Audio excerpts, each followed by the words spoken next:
Bueno, buenas tardes a todos. Vamos a arrancar esta cuarta jornada de sistemas operativos avanzados.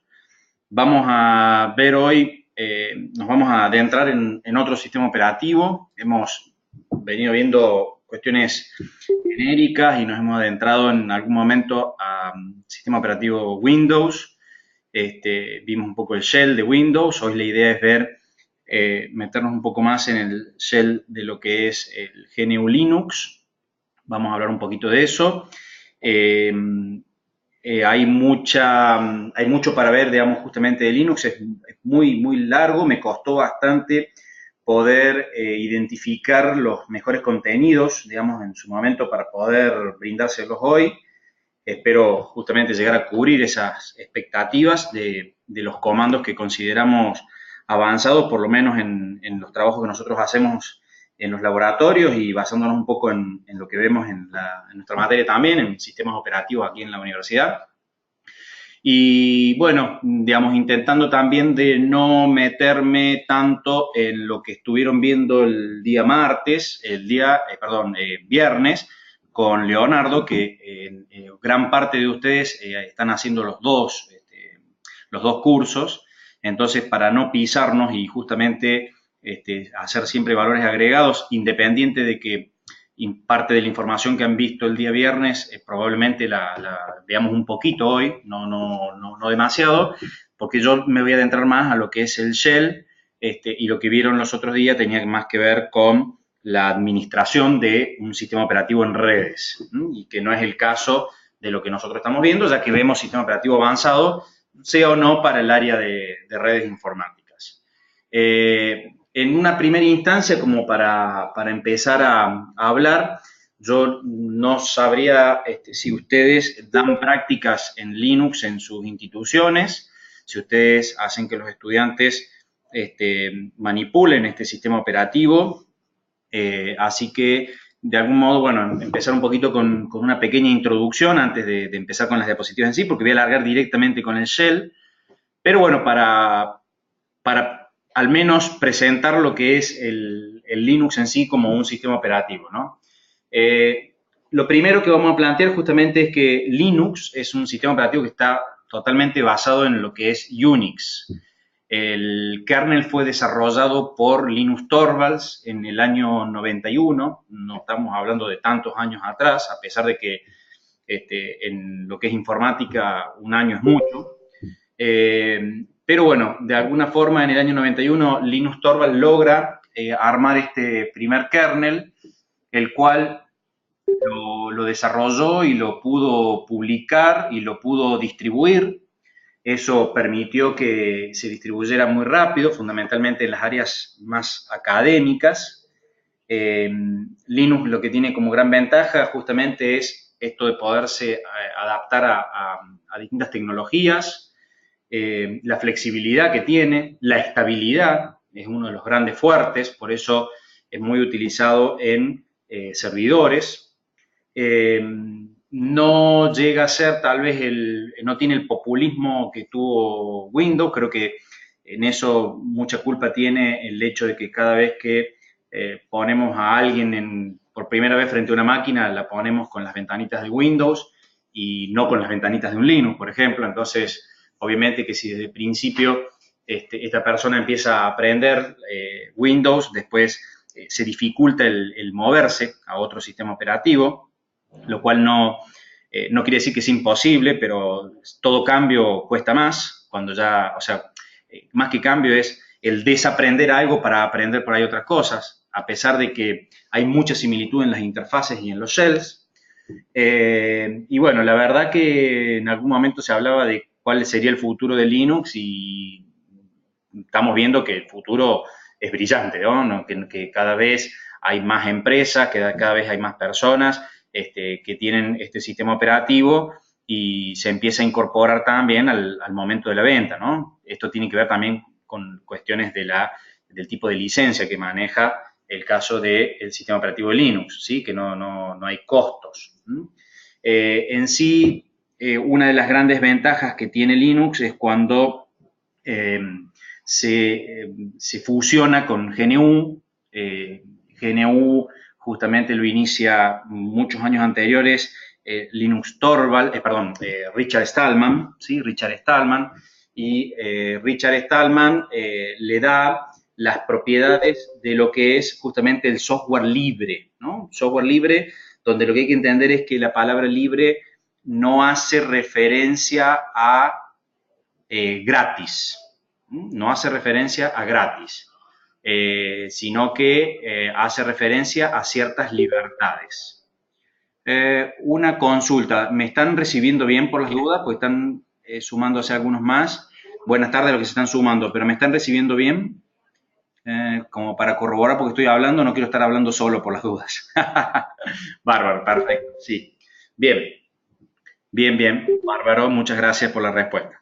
Bien, entonces les decía que, ¿qué es lo que es la palabra libre? La palabra libre está en sí referida a lo que se llama las libertades para acceder al código fuente, no al precio, a pesar de que sí sabemos que no hay costos muchas veces en lo que es los Linux, a pesar de que en algunas distribuciones sí.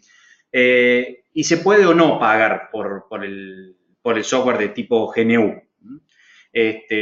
Lo más importante es que este software tiene lo que se denominan las 4 libertades.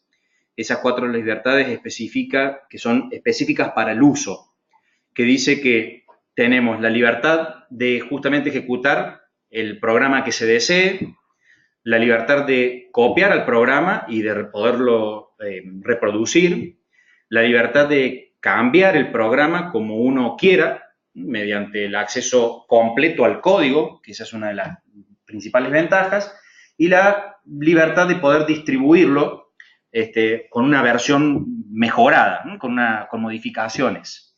Y eso obviamente que ayuda totalmente a la construcción de la comunidad que hay en el sistema. Esto es lo que ha proliferado, por eso tenemos tantas distribuciones dando vuelta, donde cada uno lo mejoró, lo armó y lo hizo a su criterio. Y por detrás de estos hay muchas comunidades dando vuelta que, bueno, obviamente fortalecen al sistema. ¿Dónde está o dónde tenemos que ver las distribuciones que uno debería continuar y seguir? Siempre hay que revisar que existan actualizaciones, que exista una comunidad activa, vigente, que vaya sacando controladores para los nuevos hardware que van saliendo, para los nuevos dispositivos, y que, bueno, que justamente tenga una continuidad, ¿no? Que no tengamos el problema de que arranquemos con un sistema operativo, con todas las ganas, con todas las pilas, y nos encontramos con que después hay una discontinuidad y no podemos seguirlo usando, ¿no? Bueno, eso es un poquito el nacimiento de lo que fue justamente GNU Linux. Y por otro lado, tenemos características fundamentales que también las tiene el caso de Windows, pero tenemos lo que se llaman las multitareas, tenemos el múltiple usuario, el hecho de poder tener una cantidad de usuarios prácticamente ilimitada en esto, el hecho de que esté diseñado de forma modular el kernel y eso permita generar módulos sin afectar otros. Esto tiene mucho que ver también con la programación en objetos. El hecho de que tengamos un soporte en las redes. Y bueno, fundamentalmente una de las grandes ventajas, la convivencia que tiene el sistema operativo con otros y con los distintos hardware que anden dando vuelta. ¿Cómo está dividida en sí su arquitectura? Bueno, al igual que lo planteamos en Windows, tenemos gestión de procesos, de archivos, memorias, entradas, salidas, llamadas al sistema. O sea, tenemos exactamente lo mismo. No quiero repetir lo que ya hemos estado en algún momento hablando anteriormente, pero bueno, quiero introducirlos hacia lo que es el sistema operativo GNU Linux y para que nos vayamos adentrando al shell, que es un poco lo que queremos ver hoy, los comandos avanzados, ¿no? En sí tenemos justamente un sistema operativo que lo podemos bajar de bastantes sitios, hay muchos sitios oficiales. El sistema operativo de Linux tiene la característica de que hay muchísimas distribuciones dando vuelta. Obviamente que las distribuciones algunas han ido cambiando y otras se han ido dejando de lado y otras han proliferado y realmente tienen un avance muy interesante. Hay algunas más especializadas en redes, otras más especializadas en usuarios finales, pero en su mayoría todas tienen un denominador común, que es el kernel de Linux. En este caso, yo voy a trabajar un poquito sobre Debian, que también es lo que vieron con Leonardo, pero bueno, es lo mismo Debian o Ubuntu, en este caso a lo que nosotros vamos a estar prácticamente trabajando es lo mismo, porque lo que va a variar es en el shell, que nosotros vamos a trabajar sobre un shell particular, que es Bash, pero al nivel de comando que vamos a usar prácticamente lo pueden usar en cualquiera. Bueno, distribuciones tienen varias, hay variadas, digamos, viejas y ya más nuevas, pero Ubuntu sacó hasta Edubuntu, que era justamente una de las distribuciones más asociadas al área educativa, para los que hacen la parte de pruebas sobre máquinas virtuales, por ejemplo, o pruebas en lo que es seguridad, forense y demás, está lo que es justamente, habíamos estado hablando en clase anterior, como Metasploit, o Kali Linux, en algún momento Wi-Fi Max, ¿no? Que también fue muy, muy usada para esto, pero distribuciones comunes como hubo Mandrake, Caldera, Ututo, ¿sí? Que ese es un desarrollo argentino, Ututo. Después estuvo SUSE, Slackware, bueno, y así numerables, y tal vez si alguno de ustedes ha trabajado en alguna de ellas, por ahí puede también compartir, digamos, en cuáles ha trabajado o conoce en sí. Bien, entonces vamos a ir avanzando con lo nuestro. Bueno, bienvenidos Fabián, Fabio y Nora. Vamos a avanzar con el shell, el shell de Linux. En este caso vamos a empezar a plantear que la interfaz de comando nos sirve para interactuar con el sistema operativo a través de los distintos comandos, como lo hemos visto en la clase anterior con Windows. Y existen varios intérpretes de comando, como el caso del shell C, el corn, y en nuestro caso, que vamos a usar el bash, puse punto suspensivo porque hay algunos más dando vuelta, como dash, como ash, ¿sí? ASH, pero en sí, uno de los que más se usa es el bash. Bien, ¿para qué usamos el shell? Insisto que lo vimos la semana pasada, hoy vamos a hacer hincapié, pero lo vamos a hacer sobre otro sistema operativo diferente.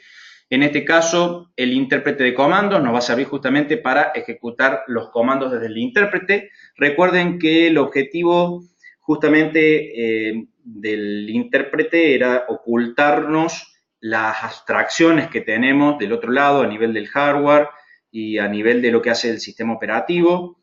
¿Sí? Siempre planteo el tema del gran director de orquesta, que es el sistema operativo y todo lo que tiene que hacer. Y cuando nosotros le mandamos un comando, que para nosotros puede ser el objetivo, una devolución de un texto, el sistema operativo tiene que hacer un montón de cosas, como ir a buscar algo al disco, llevarlo a memoria y demás. Pero bueno, ese director de orquesta es el que nos da una mano y nosotros lo que tenemos que hacer es pedirle cosas, nada más. Lo que es los scripts, ejecutar justamente estas secuencias de los distintos comandos que vamos a hacer dentro de un archivo. Nosotros ponemos un comando en un archivo y luego le pedimos que se pueda ejecutar, como lo hemos hecho con los batch en Windows. Vamos a ver cómo se hace justamente en Linux. No es exactamente igual por ahí el formato, en cuanto a que acá necesitamos un comando que nos ayude para ejecutarlo y necesitamos darle permisos para que se puedan ejecutar de acuerdo a cómo lo vayamos a poner en el intérprete, en el clip. Y por otro lado, los programas que justamente hacen este control de flujo de ejecución de las distintas secuencias de comandos que nosotros pongamos, en la cual uno podría entrar en la parte de programación y empezar a ver bucles condicionales, distintos tipos de variables, contadores y demás que uno puede llegar a armar, siempre planteándolo en un archivo. No vamos a plantear en esta presentación de hoy lo que es la programación en shell. no nos vamos a meter justamente en el tema de los bucles y condiciones y variables y demás, porque algo vimos ya justamente en el de Windows y acá se repetiría, sería hablar de lo mismo, nomás que ya bajo otro entorno. Y considero que, bueno, que eso lo pueden llegar a ver por parte de ustedes y le puede llegar a gustar a la gente más de programación. Sí, vamos a ver algunos comandos y justamente cómo meterlos en un script y cómo hacer para ejecutar ese script. Luego, en ese script, lo único que hay que hacer es ver cómo es el lenguaje, que en realidad esto tiene una similitud total a lo que es C, al lenguaje C, y uno puede establecer toda la programación en estos archivos y ejecutarlos sin ningún inconveniente.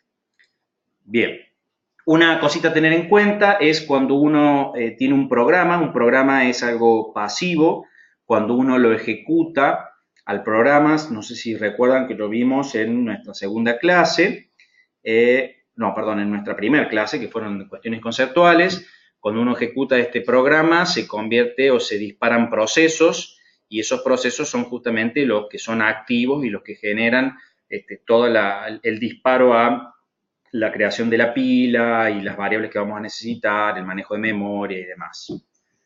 El uso de CPU, como por ejemplo, justamente en cualquier proceso que uno tire. Y bueno, por eso es que vamos a hacer uso de las distintas herramientas para ver estas cosas. El bash, que es el que vamos a usar nosotros, es el más usado en lo que es Unix y principalmente en lo que va a ser GNU Linux, en lo que vamos a manipular nosotros. Además, puede ejecutar muchos comandos en tiempo real. Es muy poderoso en cuanto al lenguaje que tiene, lo que nos va a permitir hacer en cuanto justamente a la generación de los distintos scripts, utilizando funciones y todo el control justamente de las funcionalidades que le vamos poniendo a nuestros scripts. Y bueno, tiene una gran potencia en lo que es también manejos de procesos, ¿sí? El bash es justamente el intérprete que nosotros vamos a usar. De los shell que hay, nosotros vamos a usar bash. Bien, ¿cómo se escriben los comandos en el caso de bash? Esto sí, son algunas cuestiones comunes necesarias para lo que vamos a ir viendo, porque en parte de su actividad van a tener que ejecutar algunas de estas cosas. Yo después les voy a dar, para aquellos no tengan miedo, para aquellos que no tengan un Linux o una máquina virtual de Linux, les voy a dar tal vez algo si no conocían, que es un Linux que se puede ejecutar directamente desde el navegador y ya está colgado y tarda 20 segundos en arrancarlo. Y bueno, les va a ser útil para la práctica y por ahí, bueno, para hacer algunas pruebas muy básicas puede llegar a servir, pero bueno, en este caso lo vamos a usar para algo avanzado que es la creación de un script. Bien, ¿cómo se escriben estos comandos? Los comandos, justamente, la sintaxis para estos comandos, cuando uno lo va a escribir en el prompt, es el comando, luego van opciones en caso de que realmente las requiramos. Por ejemplo, un comando como el comando que lista archivos en Windows, que se llama dir, en Linux se llama ls, y tenemos distintas opciones. Un comando como ls me muestra los archivos que hay disponibles en el directorio donde yo estoy parado, pero si le pongo "-l" como opción, el ls "-l" me los listaría con un detalle. Yo ahí podría ver, por ejemplo, los distintos permisos que tienen esos directorios o esos archivos, podría ver el tamaño de los archivos y demás. Y después distintos parámetros que pueden llegar a aparecer en distintos tipos de comandos. Entonces, esta es un poco la sintaxis general de los comandos en bash. Una cosa a tener en cuenta que diferencia con lo que es el shell en Windows es justamente que los comandos y los parámetros que nosotros aplicamos en Linux son case sensitive, lo que quiere decir que no es lo mismo poner algo en mayúscula que en minúscula, o poner lo mismo una letra en mayúscula o otra en minúscula. O sea, cada una de ellas es totalmente distinto. Yo podría tener, en el caso del ejemplo que les estoy mostrando, donde están puestos el algo en minúscula, un algo en mayúscula y un algo con una A mayúscula y una G mayúscula. Son tres cosas totalmente diferentes para Linux. Entonces, eso sí lo tenemos que tener en cuenta porque hay una diferencia al momento de ejecutarlo en un shell o al momento de hacerlo como variables. No sería lo mismo ver el contenido de cada una de ellas, por ejemplo. Otra Otro valor agregado que tenemos acá es el historial de comandos. El historial de comandos que tiene Linux está bajo un archivo que se llama bash history.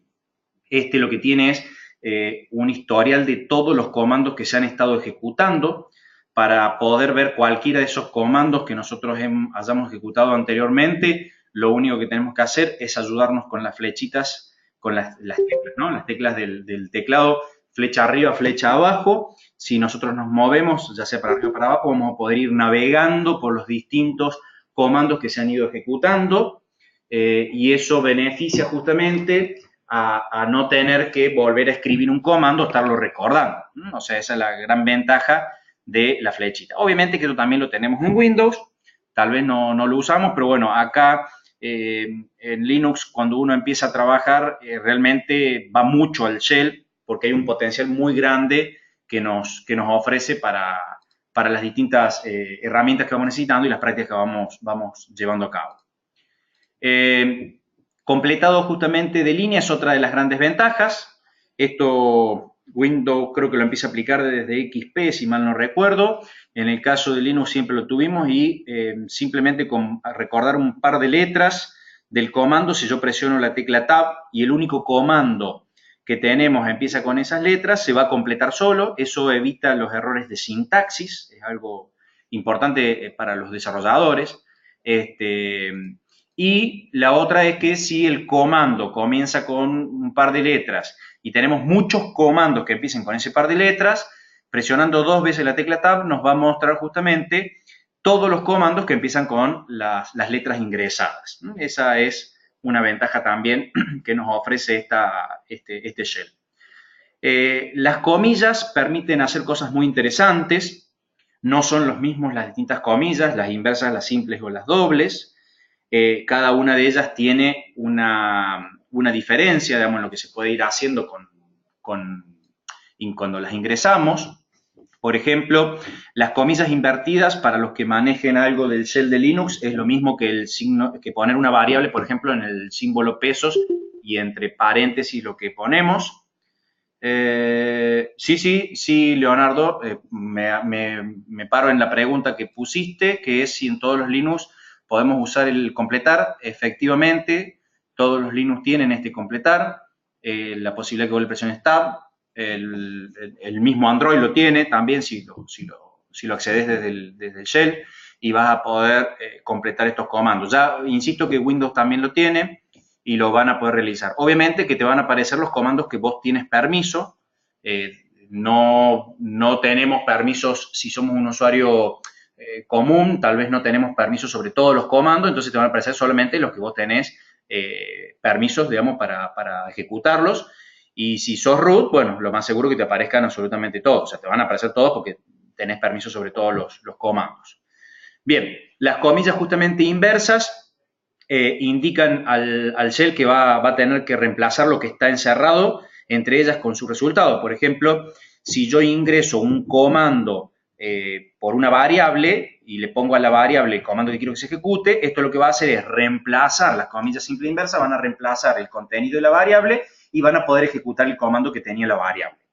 Si ustedes le ponen la comilla simple, le dice al sistema que no haga ninguna expansión. Entonces, lo que ustedes están poniendo entre comillas simple es lo que aparece. Si pusieron la variable, lo que va a aparecer es el nombre de la variable. O sea, no va a aparecer el contenido. Y las comillas doble tienen prácticamente la misma función que las comillas simple, pero la salvedad que podemos hacer acá es que van a incluir justamente dentro de estas una cadena simple de caracteres. Si nosotros le ponemos la comilla simple invertida, si le ponemos el signo dólar, o sea, el símbolo de peso en realidad, y le ponemos el nombre de la variable, lo que va a hacer es transformar esa variable en su contenido. Eso es lo que hacen en las comillas dobles. Si ustedes dentro de la comilla doble ponen un texto, 2 puntos, pesos y la variable, la salida va a ser el texto que pusimos y el pesos variable se va a expandir por el valor que tiene como contenido. Esa es la ventaja. Y obviamente que después tenemos algunas cosas, como por ejemplo la diagonal, la barra. Si yo le pongo barra y le pongo n, es un retorno de carro, entonces lo que va a hacer es poner como si fuese un enter. Bueno, y tenemos distintas opcionalidades, ¿sí? Vuelvo a insistir, no me estoy adentrando a todas las características que podemos llegar a ver, ni nos vamos a meter en los comodines que tenemos y demás, porque es muy, muy amplio, es mucha la cantidad de información que uno podría llegar a ver sobre Linux. Y como les dije antes, intenté de recortar a lo que considero que nos puede llegar a ser útil como para un primer pantallazo justamente en Linux, y ustedes tengan una base y después, bueno, ver si realmente es algo que lo ven valioso para incrementar conocimiento dentro de su tecnicatura. Bien. El sistema de archivos que es totalmente jerárquico, es un estándar, en todos los Linux justamente tenemos esto, eso es una ventaja, así como en Windows uno ve cuando se instala la carpeta Windows, la carpeta Document and Settings y demás, bueno, Linux también tiene sus propios estándares y vamos a ver justamente estos estándares como para conocer las carpetas, qué es lo que tienen esos directorios, porque, bueno, mucho de lo que nosotros podemos llegar a manipular y realmente podemos llegar a hacer es justamente una ventaja muy grande al momento de conocer lo que tiene cada uno de estos directorios. A eso estamos intentando plantear acá. No sé si me escuchan o si alguien quiso decir algo. No, bien, perfecto. Bueno, cualquier cosa, recuerden, me avisan por el chat, salvo que a alguien se le haya activado por ahí sin querer el micrófono. Bien, como les dije entonces, una norma y bueno, todos los archivos van a estar bajo lo que se llama el root o el directorio raíz, que es la barra, aun cuando sean dispositivos físicos. Un concepto que tiene Linux, pero no vamos a entrar en ese detalle en este caso, es que todo lo ve como un archivo. Y existen varias subjerarquías de los directorios múltiples que nos vamos a encontrar acá. La idea es ver un poquito esta jerarquía y ver el significado de los distintos directorios. Como dijimos recién, la barra, que es la raíz o el root, es el directorio primario, el directorio base de donde parte todo. De ahí parten varios de estos directorios. Vamos a empezar a ver cada uno de ellos. El barra bin. El barra bin es el que tiene los comandos y los programas principales que son necesarios para que funcione cualquier sesión de un usuario, y tiene todos los comandos que uno puede llegar a usar. El barra bin para usuario en forma genérica. Ahí, como ejemplo, pongo algunos. cat como para ver contenidos de archivo, creación de algunos archivos, el ls para ver los directorios, el copiar, el crear directorios como el mk o el remover, ¿sí? Como rm, bueno, y un montón de comandos más que van a ir apareciendo. El barra boot, que tiene los archivos que tienen que ver con el arranque, en este caso el initrd es el que avanza por encima de todos ellos. Puede hasta estar en una partición separada, este barra boot. Cada una de estas carpetas o directorios de los que estamos hablando podría llegar a estar en otro hardware, o sea, en otro disco, podría estar o en algún otro dispositivo. Si uno lo instala en una misma máquina, lo vamos a ver todos en el mismo lugar, pero podríamos llegar a tenerlos distribuidos. El barra dev, que es el que tiene y contiene y sabe de todos los dispositivos que andan dando vuelta, por ejemplo, los discos, las impresoras, los pendrives y demás. Ya vamos a ver en algunos de los comandos cómo se ve un dispositivo, cómo se llama un dispositivo. El barra etcétera, que contiene todo lo que es archivos de configuración. Cuando uno quiere hacer una modificación, por ejemplo, si uno quiere tocar algo de un Apache, de un servidor web, lo vamos a tener bajo el barra etcétera y ahí vamos a estar modificando los distintos archivos. El barra home, que contiene los directorios de los usuarios, ¿sí? Como similar a un document a un users en el caso de Windows, donde vemos los distintos usuarios, donde va a estar el root y va a estar cada usuario que vayamos a usar. En mi caso, van a ver que utilizo una máquina virtual de Linux y el usuario que uso generalmente es el de redes, o sea, se llama redes mi usuario, y ese usuario obviamente tiene su propio home, que se llama redes. El lib, que contiene todas las librerías para necesidad de los distintos programas que se ubican en el barra bin y en lo que se llama el barra sbin, ya vamos a ver lo que es el sbin. El media contiene todos los puntos de montaje de los medios removibles. ¿Qué es esto? Justamente cuando uno enchufa un pendrive, ¿dónde se monta su contenido? ¿Dónde se ve su contenido? Bueno, se crea justamente una carpeta sobre el barra media y ahí podemos acceder al contenido de los dispositivos, de cualquier dispositivo externo, como ejemplo el pendrive, que es más comunes. El barra MNT, que tiene todo el sistema de archivos montado temporalmente, es muy similar a lo que es media, pero generalmente se usa para montar lo que son discos duros, más que dispositivos como lectores de CD o pendrives. El OPT va a contener los paquetes de programas opcionales. Cuando uno, por ejemplo, baja archivos o demás, van a parar muchas veces allí. Son aplicaciones que utilizan algunos paquetes estáticos. El barra proc contiene lo que son archivos de texto y que están relacionados con información de toda la parte virtual, el estado de archivos como información de memoria, información de CPU y demás. La mayoría de las herramientas y programas que nosotros vamos a ver o que ustedes pueden utilizar se alimentan justamente de estos archivos, sacan el contenido de allí y lo que hacen es explayarlo en pantalla y mostrárselo con algún tipo de formato. Bueno, el barra root, ya metiéndonos en algunos directorios más específicos de los usuarios, el barra root es el directorio raíz, el del usuario root, ese siempre está. El SBIN es el que tiene los sistemas binarios, o sea, todos los programas que puede usar justamente el root y pueden usar, ya vamos a ver que algunos otros usuarios también, pero hay que darles permiso para poder hacerlo. El SRB, un lugar específico de los datos, los cuales son justamente servidos por el sistema, son utilizados por el sistema. Archivos temporales, el barra tem, TMP. Por ahí van a encontrar similitud en los nombres justamente con algunos de Windows, pero acá se van a encontrar con muchas carpetas más, porque el manejo es diferente, acá todo está bajo un archivo. El barra user, que tiene un montón de contenido y es una jerarquía secundaria, porque acá justamente está todo lo que tiene relación el usuario, tiene todo lo que es el contenido propio del usuario, el barra bin, que justamente son los comandos que puede y esenciales del usuario en sí, lo que es las librerías y lo que son sistemas por ahí que pueden ser sistemas no esenciales o no fundamentales para el sistema operativo, para el Linux en sí, pero que sí lo son para el usuario en general. El barra jar, que tiene justamente lo que es la parte de lo que es compartido por los distintas herramientas del sistema. El CRC, que es los códigos fuentes, cuando uno baja código van a parar justamente esa carpeta. O sea, el objetivo, para entender por qué tantos directorios, porque el objetivo sería que uno cuando baja algo respete el bajarlo ahí, y si lo está bajando en forma empaquetada, o sea que está usando una herramienta de Linux para bajarlo, lo que hace Linux es colocarlo donde corresponde, de acuerdo justamente al estándar. Esa es justamente la idea de tener así tan dividido los distintos directorios. El barra bar, donde están lo que son archivos que son variables, por ejemplo, todo lo que tiene que ver con los logs, cuando hay un problema y demás, van a parar todo el barra bar.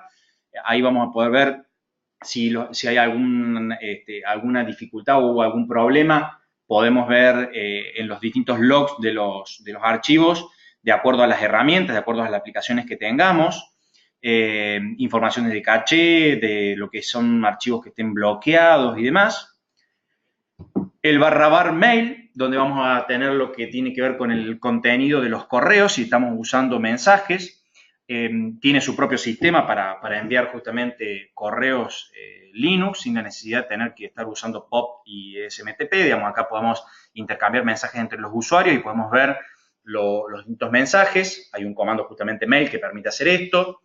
Lo que es las variables justamente, bueno, de OPT, lo que es del run, información acerca justamente del funcionamiento del sistema desde el último arranque que hubo. Información acá, ya van a ver que vamos a encontrar algunos comandos que hacen uso y me pueden llegar a decir no solamente desde el último arranque que es lo que hay, sino todas las veces que pudo arrancar. Entonces hay información que tiene que quedar registrada en algún lugar. Y los archivos TMP que son propios de cada uno de las herramientas y que cuando uno reinicia justamente aquí se van borrando, ¿no? Los TMP justamente tienen esa característica, ¿no? Que se tiene que ir borrando la información. Bien, eso fue un poquito recorrerlos por los distintos directorios, por este árbol que tiene Linux, que es bastante largo, podríamos hasta hablar de algunos más, pero esos son los que están en el estándar en sí. Antes de comenzar justamente a hablar de los distintos comandos y demás, otro de los conceptos es conocer lo que se llama el manual. Esta es la ayuda que tiene Linux. El comando man permite hacer o ver contenidos de lo que es las distintas ayudas del comando. En este caso que están viendo una pantalla ustedes que dice manual interactivo, lo que les estoy mostrando es el man del man, o sea, lo que hice fue poner el comando man, espacio man, le dije al manual, dame ayuda sobre la ayuda, y me está dando justamente información de cómo se debe usar el man, en este caso, y ahí les agrego dos opciones que son muy interesantes. Una, saber cómo salir, que me lo dice, pero generalmente no lo leemos, y que presionando la tecla Q salimos del man, y por otro lado la barra, porque la barra permite buscar. Por ejemplo, si yo quiero buscar, yo acá puse man espacio ls, no está el comando, pero en realidad acá se ejecutó man espacio ls en la línea de comando y me trajo esto como resultado. Y si yo acá pongo, por ejemplo, presiono la barra, fíjense, cómo aparece aquí abajo una opción donde yo puedo empezar a escribir. Yo ahí lo que hice fue escribir -L. Yo quería que me diera, que me buscara dentro de la página de la ayuda del comando ls, que me buscara todas las etiquetas donde aparece -L. Podría haber puesto cualquier palabra, ¿sí? Por ejemplo, POSIX, y se hubiese parado donde dice POSIX. Pero acá puse -L y me remarca en todos los lugares donde aparece -L. O sea que yo pongo barra, pongo lo que quiero buscar y presiono Enter y eso va a hacer la búsqueda dentro del manual. ¿Por qué detenerme en esto? Porque justamente es la ayuda y esto está en todos los Linux, ¿sí? Uno de los grandes problemas que tenemos con los usuarios de Linux es que cuando les damos algo para realizar una práctica o demás, se olvidan de que existe el man y ahí está toda la ayuda. Entonces, nuestros propios estudiantes les tomamos por ahí una evaluación y no se dan cuenta que tienen todo el man disponible y no lo usan, entonces, bueno, hay que detenerse y hay que hacer uso de las ayudas que tenemos dando vuelta. Podemos tenerlas en inglés, podemos tenerlas en castellano, hay posibilidades de bajarlas en uno u otro idioma. No, vuelvo a insistir, no puedo detenerme tanto en ello porque si no, no llegamos a ver lo que necesitamos, pero digamos, si buscan, la comunidad de Linux es tan grande que van a encontrar información de sobra sobre estos temas. Bien. Vamos a entrar con el tema de los procesamientos, vamos a entrar a ejecutar comandos, ¿no? Vamos a empezar a ver esto. Por ejemplo, yo acá les estoy hablando de lo que se llama el procesamiento secuencial. ¿Cuál es la idea del procesamiento secuencial? Y bueno, ejecuto un comando atrás de otro. Primero ejecuto uno, después ejecuto otro, después ejecuto otro. Como lo vimos también en Windows, cuando uno ejecuta un comando en la línea de comando, uno tira el comando y tiene que esperar a que hasta que se termine para que me entregue nuevamente la línea de comando para poder ingresar otro comando y poder así sucesivamente ejecutar los distintos comandos. En este caso, yo tiré primero el comando date, presioné enter y eso me tiró la fecha. Luego ejecuté el comando ps-au. PS lo que hace es un comando para ver los procesos que hay corriendo. El -au lo que le estoy pidiendo es que me muestre todos los de los usuarios, ¿sí? Hay, como les planteé en una primera parte en la sintaxis, tenemos el comando y después las opciones. Acá, si buscan man ps, van a encontrar todas las opciones habidas y por haber, por ejemplo, para el comando ps, y van a ver que hay muchísimas opciones donde pueden ver un nivel de detalle mucho mayor que el que yo les estoy mostrando. Y luego ejecuto otro comando que es el ls. El ls lo que hace es mostrarme las carpetas y archivos que hay en donde estoy parado, ¿sí? No me muestra un nivel de detalle, me muestra solamente lo que hay dando vuelta en el lugar donde yo estoy parado, ¿sí? Estoy ejecutando el ls. Esto es secuencial. Primero ejecuto un comando, después otro y después otro. Hice primero la ejecución de un comando, escribiéndolo, lo tipié, presioné Enter, luego el siguiente y luego el siguiente. Pero hay otro modo de hacer la ejecución del procesamiento secuencial.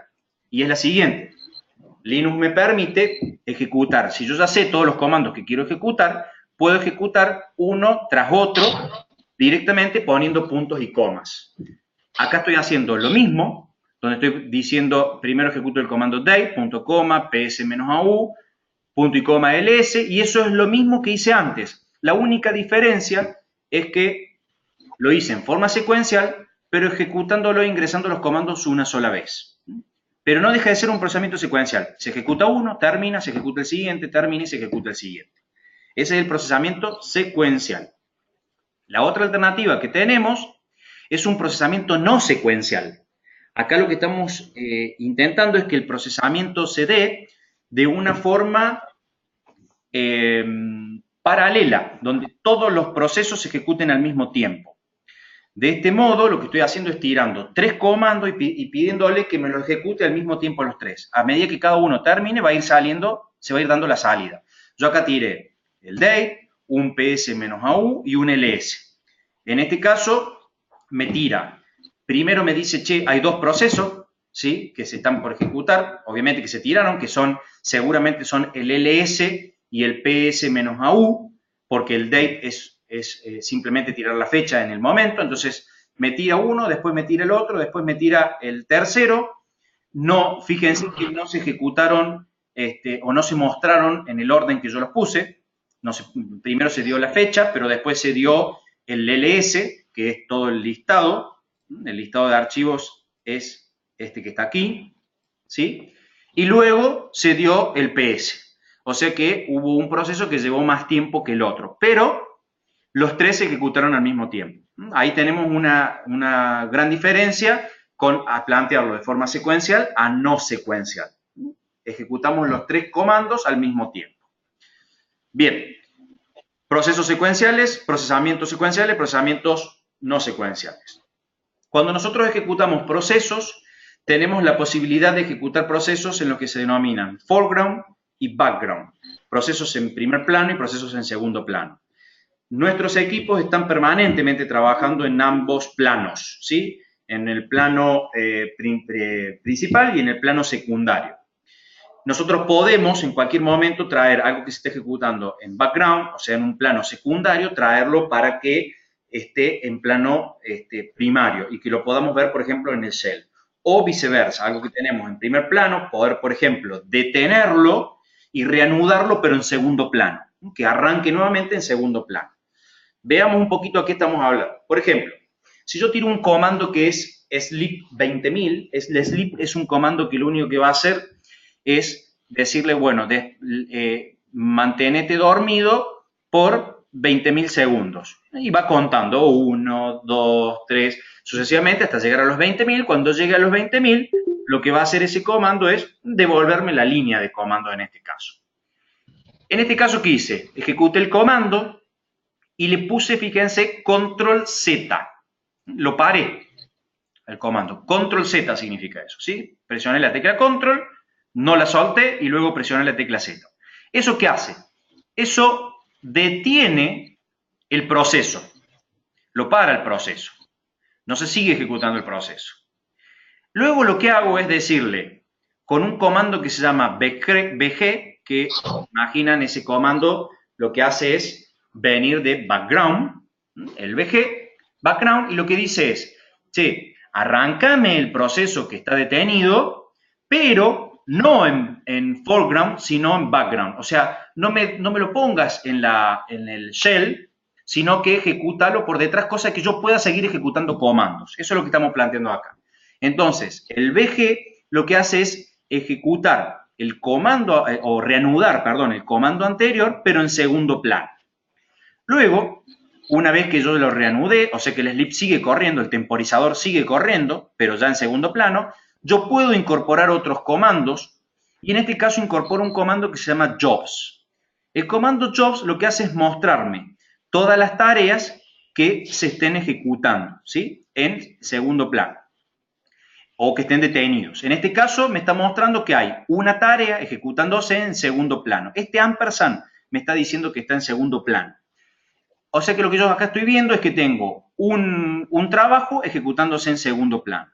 Si yo hago y quiero ver si realmente esto está corriendo, porque en realidad si esto estuviese corriendo debería estar el cell parado mientras el timer sigue contando y no debería permitirme hacer nada. Pero como lo tengo en segundo plano, me permite trabajar con otros comandos en el primero. Fíjense en este caso que hago un ps-au donde muestro todos los procesos y en este caso aparece justamente que el proceso se está ejecutando. El proceso se está ejecutando y además de que el proceso se está ejecutando, que acá veo el estado, la R, como para hacerlo sencillo, en el estado la S significa justamente que está esperando para ser ejecutado y en este caso, o que en realidad está durmiendo, está en sleep, y la R en este caso estamos ejecutando. Eso es lo que estamos viendo acá. Entonces, por más que yo lo tenga en segundo plano, se está ejecutando este comando, que eso es lo que queremos ir viendo. Entonces, lo que estamos viendo es ejecución en segundo plano, algo que está corriendo, pero que no nos está interfiriendo en lo que nosotros estamos trabajando. Bien, por ejemplo, un ps-au, como lo mostrábamos recién, el jobs, ahí lo estamos viendo, y si yo quiero volver a traerlo, o sea, yo ahora digo, a ver, lo tengo en segundo plano, pero yo quiero volver a ponerlo en primer plano, cuando hago un FG, el comando FG, que viene de foreground, justamente para traerlo a primer plano, lo que tengo que hacer como parámetro, en este caso, es pasarle justamente el trabajo necesario. Ahí está, perdón, porque tengo justamente algún audio de alguien que está interfiriendo. Ahí cualquier cosa me avisa. Bien, lo que estamos haciendo acá con foreground es decirle a este trabajo, a este proceso que está en segundo plano, que nuevamente vuelva a primer plano. Y vuelve el sleep a primer plano. Y ahí se queda, o sea, en este caso, ¿qué es lo que tenemos? Un proceso corriendo que sigue el timer, ¿sí? Y hasta que no llegue a los 20.000, porque ya venimos trabajando y viene justamente contabilizando, pero hasta que no llegue a los 20.000, este proceso no va a terminar. Y no me va a devolver, como lo tengo en primer plano, no me devuelve la posibilidad de continuar ejecutando comandos. Entonces hay veces que yo tiro un comando que puede llevar a hacer algo que tarde mucho. Por ejemplo, si yo quiero hacer una búsqueda de un archivo en todo el sistema de archivos del Linux, desde la raíz en adelante que me lo empiece a buscar, ese es un proceso lento. Y si yo lo tiro en primer plano, ese proceso lo que va a terminar haciendo es, se va a estar ejecutando por detrás, ¿sí? Y se va a estar ejecutando, perdón, y no me va a permitir hacer nada hasta que no termine. Entonces yo puedo llegar a hacer este tipo de procesos y tirarlo en segundo plano. Cuando termine me va a avisar y me va a dar la información que requiere. En este caso, justamente lo que estamos haciendo es llevar un proceso a primer plano o a segundo plano. Bien, foreground y background. Bien, la ejecución, por ejemplo, aquí, completa de lo que yo fui haciendo es, primero tiré el sleep, eso, en este caso tiro, fíjense la diferencia, acá yo tiro el sleep, pero hay algo rarito acá, le agregué un ampersand. Ese ampersand lo que le dice es, ejecútame este comando en segundo plano. Me lo tiró, me da el número de PID, el Process ID, que esto también lo vimos en Windows, el Process ID, y me da el número de trabajo, que es el 1. Si yo ejecuto el comando jobs me dice que se está ejecutando un proceso en segundo plano y que el número de trabajo es el 1. Si hago un FG, lo que hago es traerlo a primer plano. Como eso va a seguirse ejecutando hasta que se termine, lo que hago es un control Z para detenerlo. Me indica que lo detuvo. Luego con jobs vuelvo a consultar. Jobs lo que hace es nuevamente mostrarme el proceso, en este caso me muestra que está detenido el proceso. Ahora lo que hago al proceso es volverlo a ejecutar, pero mandarlo de vuelta a background. O sea, estoy jugando con esto, ¿no? Lo estoy llevando de un lado para el otro. Lo manda a background, lo manda en segundo plano, pero cuidado, lo mando en segundo plano, pero fíjense que me dice está sleep, porque nunca lo reinicié. Y luego lo que hago es matarlo el proceso. Directamente le digo, te quiero matar con un comando que es el kill. -9 lo que le está diciendo es, directamente le está pidiendo morite, más o menos así. Kill es un comando que también tiene opciones. como por ejemplo el -6, si uno no pone nada, el kill es -6. El kill lo que hace cuando uno pone -6 es de algún modo invitarle o pedirle al proceso terminar de buena manera, y si le ponemos -9 le estamos diciendo, lo lamento, pero te voy a matar, y lo que hicimos fue borrar del mapa ese proceso. Y el %1 lo que hace es la opcionalidad para indicarle justamente cuál es el trabajo que queremos, en este caso, terminar. Una vez que hice eso, lo que hago es ejecutar jobs para ver los trabajos que había, y acá me dice, mira, había un proceso, y ese proceso fue terminado porque fue ejecutado el comando kill. Luego ejecuto nuevamente el comando jobs y veo que no tengo nada. Como para que vean la ida y venida, cómo fuimos llevando y trayendo un proceso en foreground y background, ¿sí? Esto justamente permite hacer, o puede ejecutar uno tirar varios comandos al mismo tiempo, unos los tira en background, otros los tira en foreground, y esto no deja de ser algo avanzado en el sistema operativo que podemos ir jugando y permitir justamente la multitarea en este caso. Los redirectores son parte de lo que nosotros utilizamos en lo que es la entrada-salida.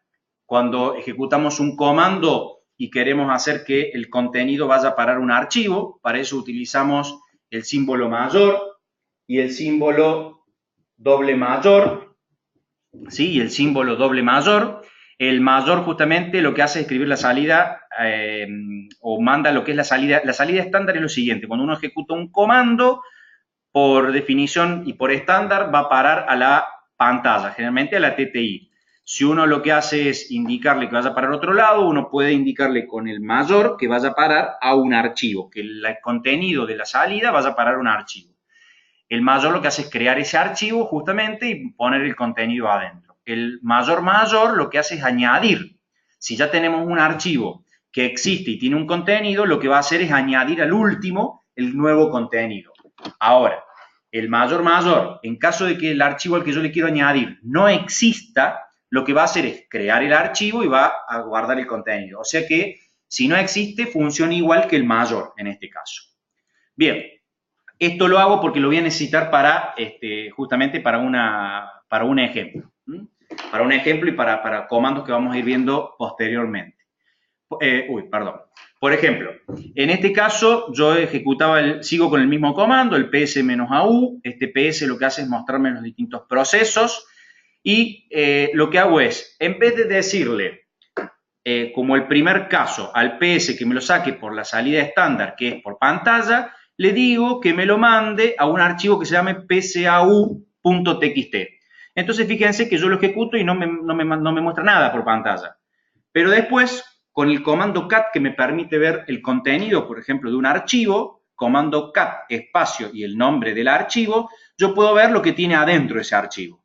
Y acá lo que estamos viendo no es la ejecución de ps-au, sino estamos viendo lo que tiene como contenido este txt.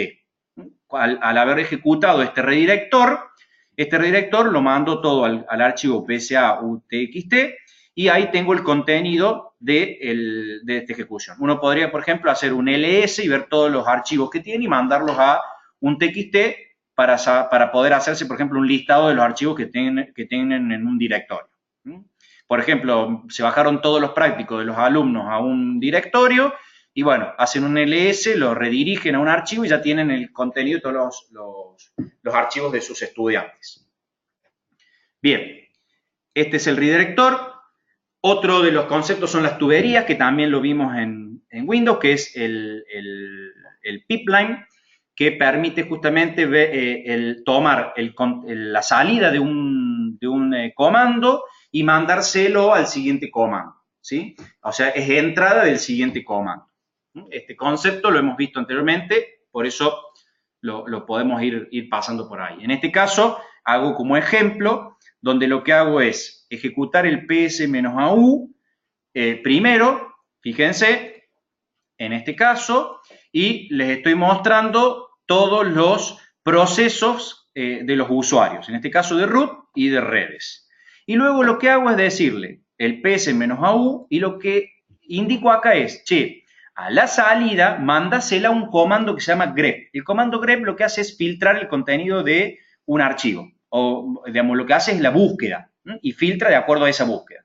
Y lo que le digo es, búscame todo lo que tenga la palabra redes. Entonces le estoy diciendo, al contenido anterior, al contenido que habíamos sacado de aquí, busca todos los que digan redes. Fíjense que me sacó los que dicen root. Ah, pero usted van a decir, pero antes había 3 y ahora hay 4. Sí, ¿por qué será que hay 4 ahora? Porque al ejecutar el ps-au y el grep es un comando que también se está ejecutando. Por lo tanto, ese comando, ese proceso se está agregando justamente a esta lista. O sea, tenemos un proceso más, que antes no lo habíamos ejecutado. Pero ya no aparecen los procesos que son justamente del root. Si se fijan, en el comando que sigue, hago 2 veces. Lo que hago es, primero ejecuto el ps-au. Vamos a borrar ahí, vamos a poner acá. Primero ejecuto el ps-au. A la salida se la mando a grep redes. Y a la salida de grep redes se la mando a wc-l.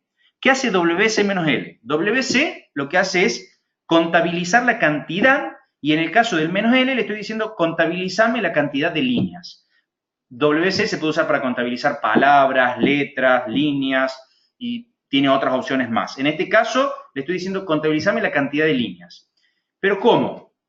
En el anterior ejecución tenía 4 líneas. ¿Por qué me dice 5 acá? A ver, ¿por qué les parece a ustedes que me está diciendo 5? A ver si los tengo todavía ahí despiertos del otro lado. ¿Por qué me dice 5 y no 4? ¿Qué les parece a ustedes que me está informando esto? Muy bien, perfecto, Gustavo. Bien, bien, Jorge. Bien, exacto, exacto. Sí, señores. Así es, porque tengo al comando WC que se ha sumado y es un proceso más, ¿sí? Entonces, ese proceso también es contabilizado. Perfecto, muy bien, los tengo ahí dando vuelta entonces. Bien, bien, David, exacto, exacto, los tengo. Se suma un proceso más y eso justamente se contabiliza. Bien, bueno, ahí tengo justamente los comandos. Yo acá voy poniéndolos para que los vean después en los videos. Exacto, analía, el WC, justamente, para que ustedes después lo vean en el video de vuelta si lo quieren repetir, los comandos WC y el grep, que es lo que estuve yo informando o explicando recién. Uno para buscar cadenas, hacer filtro, y el WC para contabilizar líneas, palabras, caracteres y demás. Bien, un shell script, cuando nosotros hablamos de shell script, insisto que esto son cosas que hemos visto ya en la anterior vez. Entonces, en ese caso, el shell script se creaba solo lo decimos, para crear justamente archivos que después podamos ejecutar comandos que ponemos adentro, ¿sí? Como por ejemplo, el comando que habíamos puesto antes, ponerlo dentro de un shell script.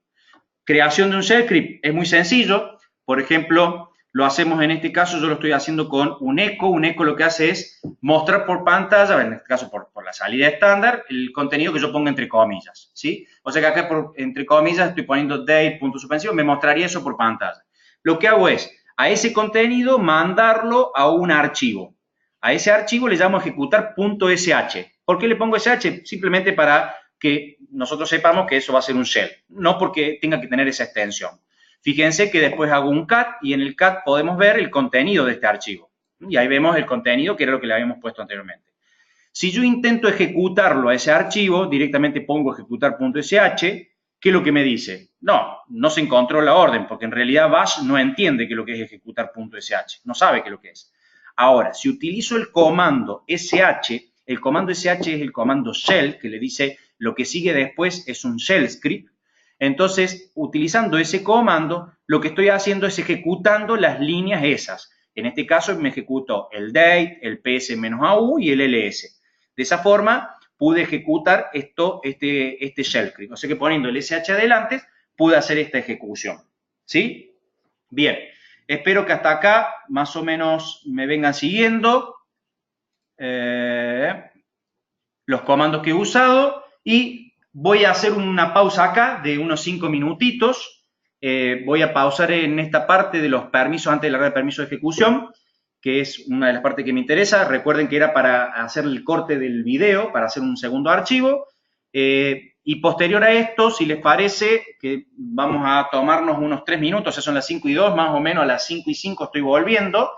Les pido, si tienen dudas, me van poniendo en el chat después de esto, ¿sí? Yo corto ahora 2 o 3 minutitos y vuelvo a arrancar nuevamente.